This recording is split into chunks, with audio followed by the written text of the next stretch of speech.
héroe y después de la ida a África que fue un desastre.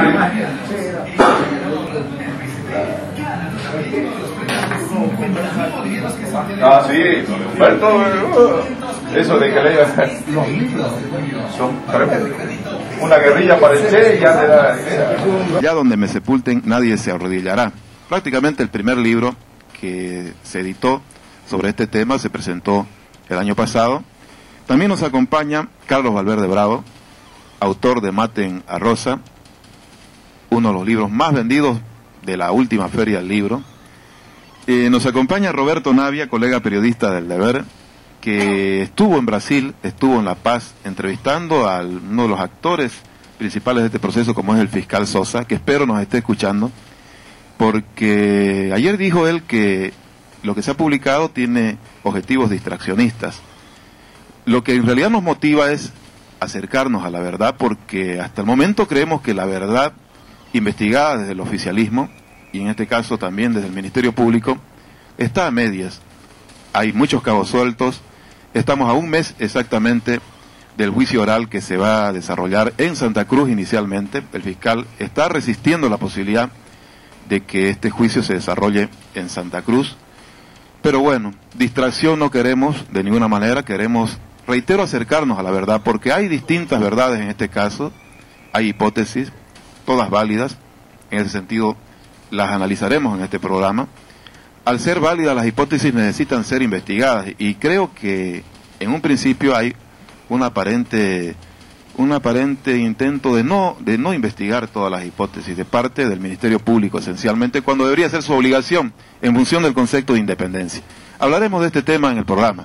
Quiero saludar también al director del Deber Radio, Jorge Gil, colega periodista, que está con nosotros en este panel que considero que es de lujo.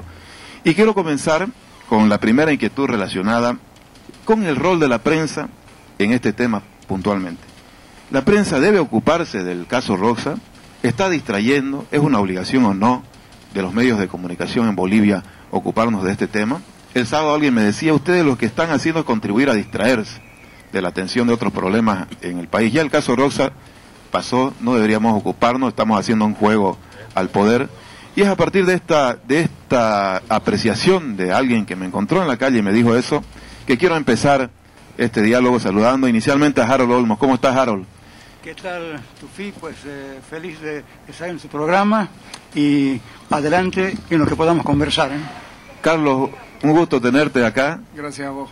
Roberto también, Jorge. Hola, Tufi. Hola, Tufi. ¿Qué creen? ¿Estamos en la obligación de ocuparnos todavía, Carlos, de este tema? Claro, si el Estado hubiera trabajado este tema como se debe, seguramente nosotros no tuviéramos absolutamente nada que hacer. Pero todos somos conscientes de que aquí hay un ocultamiento oficial. Y frente a eso, el caso es demasiado grande. Se involucra a toda una región. Hablar de separatismo es muy grave. Y si nosotros no lo trabajamos el tema, va a quedar eso así, ¿no? ¿Se ha hecho de parte del periodismo el esfuerzo para trabajarlo también bien? ¿Qué piensan? La dejo abierta la pregunta. Harold, no sé, Roberto.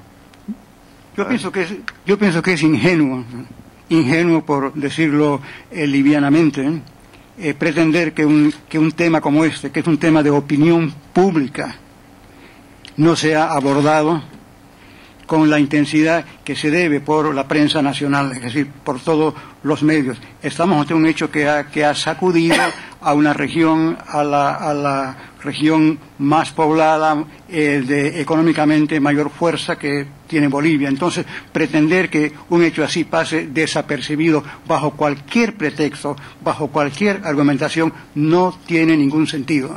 ¿Notan alguna diferencia entre el tratamiento de la prensa cruceña, la prensa del interior del país también? No sé, Roberto, Jorge.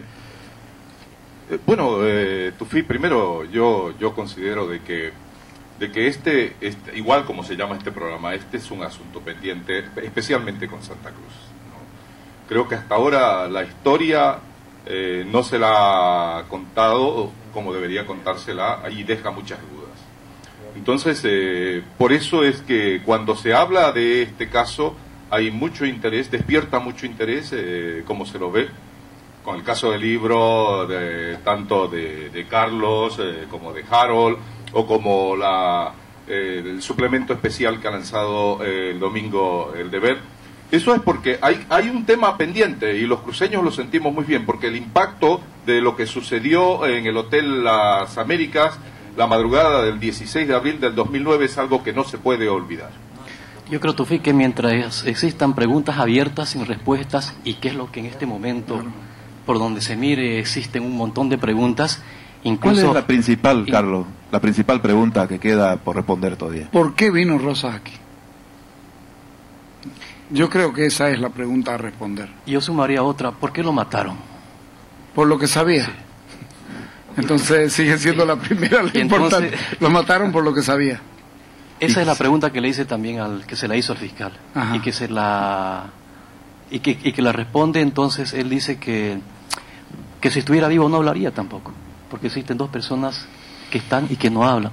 Me sorprendió esa respuesta. Quiero preguntar, ¿cuánto limita conocer la verdad de este caso, la muerte de Rosa, prácticamente la desaparición física, el silenciamiento de Rosa? ¿Es fundamental para esclarecer la verdad el no contar con el actor principal? Para mí sí, y fundamento. Cuando uno lee las declaraciones de Tadic y de ¿cómo se llama el otro que está vivo? Toazó. Nota de que había un miedo y un respeto reverencial a él. Es decir, cuando uno de ellos le dice quiero irme, le dice una bala es más barata que un pasaje. Acuérdense, eso lo dice Tadic, me lo escribió a mí incluso en una carta que me hizo, de 2 cartas que me hizo Tadic, y eso demuestra que el único que sabía exactamente de lo que se trataba el asunto era Eduardo Rosa. Muerto él, el gobierno queda más tranquilo. No importa que se digan un montón de cosas, pero muerto él se queda más tranquilo. ¿Y por qué lo matan? Por lo que sabía. Y como él se quería ir, como él se iba a ir de Bolivia, este hombre afuera, hablando todo lo que sabía, ¿sabes qué? Evo Morales estuviera en serios problemas. ¿Tiene o no razón el fiscal cuando dice que con Rosa vivo igual no se hubiera sabido la verdad? Harold, no sé, ¿qué le parece? Mire, yo creo que hay que remitirse a ejemplos históricos, ¿no? Es posible que con Robbie vivo o con Lee Harvey Oswald vivo se hubieran tenido más elementos que llevaron al asesinato de Kennedy, pero no se puede pretender que la muerte de un presidente te cierra un capítulo por completo. Hay siempre testigos, hay siempre testimonios y hay siempre donde buscar las rendijas que te llevan a conocer lo que realmente ocurrió. Hay fuentes que nos pueden llegar entonces a ayudar a determinar la verdad, Jorge. ¿Alguna que no se haya consultado por parte del Ministerio? Hay las nuevas fuentes, lo que acaba de salir, aparte de los 2 libros mencionados, están las nuevas fuentes que creo que dejan más dudas que aclarar la situación esta. Yo lo veo cada vez más enredado, porque veo que, por ejemplo, la gente del entorno de Rocha dice cosas que a mí, y en eso lamentablemente tengo que coincidir con el fiscal Sosa. Me parece más descabellado lo que ha dicho este señor Nagui, el mejor amigo de Rosa, y creo que no coincide. Dice cosas que, por un lado, habla de este hombre que viene a comandar la policía, por otro lado, es un hombre que va a enfrentarse a la Armada Boliviana, está hablando del ejército, habla de una asamblea legislativa departamental cuando se está hablando del Parlamento de Santa Cruz, cuando no existía el Parlamento de Santa Cruz. Yo lo veo muy enredado, Tufí, lo que ha dicho este señor Balignagui. Hablando de fuentes, Tibor Revés, vos lo debes conocer, Carlos, por lo menos en tu investigación, ¿no? Sí. Gabor Duglock, Gaspar Daniel, estuvieron aparentemente en Santa Cruz. Estuvieron, ¿no? Sí. Y se fueron antes de que ocurra. Hay registros en los hoteles de que estuvieron acá. Sí, son fuentes fundamentales para consultar, ¿no? Supuesto, el fiscal debería buscarlo, ¿no? ¿O no? Lógico, no lo buscan porque no les interesa. Debería ir a Hungría también el fiscal, ¿no, Carlos, o no? Claro, ustedes han hecho, por eso es que es importante el trabajo que ustedes han hecho, independientemente de que yo... De lo que si coincidimos o no en las hipótesis, ¿no? Claro, independientemente de lo que la señora, la compañera de Eduardo Rosas diga, A mí me parece que uno comienza por ahí. Debieron haber ido. Lo que ustedes han hecho es excepcional, porque nos abren un panorama grandísimo para seguir investigando. Esto no ha terminado. Sí. Entonces, Harold, ¿quiere complementar? Creo que hay muchas áreas oscuras, muchas áreas nebulosas, que no han sido suficientemente investigadas o se las ha puesto a un lado por negligencia. Fíjate, yo cito en la obra que presenté el año pasado, y ese es un caso que nunca fue suficientemente investigado, menos analizado. Es el de István Belovay, uno de los personajes que se pasea por el informe que presentó la Brigada Parlamentaria del Gobierno hace 2 años. Ese era Belovay, supuestamente el mentor de Rocha. ¿Ese es el americano? Era un hombre, no, ese es húngaro. El húngaro, ya. Ahora voy a contarte la historia. Sí. Ese era un hombre real en las afirmaciones que presentaba el gobierno. Y la pregunta es, ¿o era una ficción adecuada al caso? He pensado mucho sobre realmente en la posibilidad de que este personaje no hubiera existido en la realidad y que pudo haber sido esculpido para que cupiese en la versión que presentaban las autoridades. ¿Y quién era este István? Con ese nombre existió un personaje, como lo digo en el libro del año pasado, fue un doble espía. Trabajaba para los servicios secretos húngaros, pero en verdad estaba trabajando para la CIA. Su trabajo consistía en traducir documentación sobre las tropas de la OTAN que le vendía un militar estadounidense. Las traducciones acababan en el alto mando militar ruso. Belovay percibía que lo que estaba escribiendo iba a allanar el camino para una confrontación nuclear entre Estados Unidos y la ex Unión Soviética.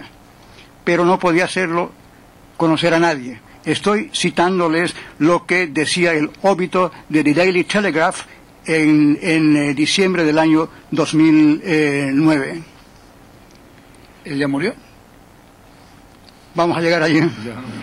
Belovay, percibía que podía llegarse con lo que él estaba averiguando a una confrontación nuclear entre este y oeste.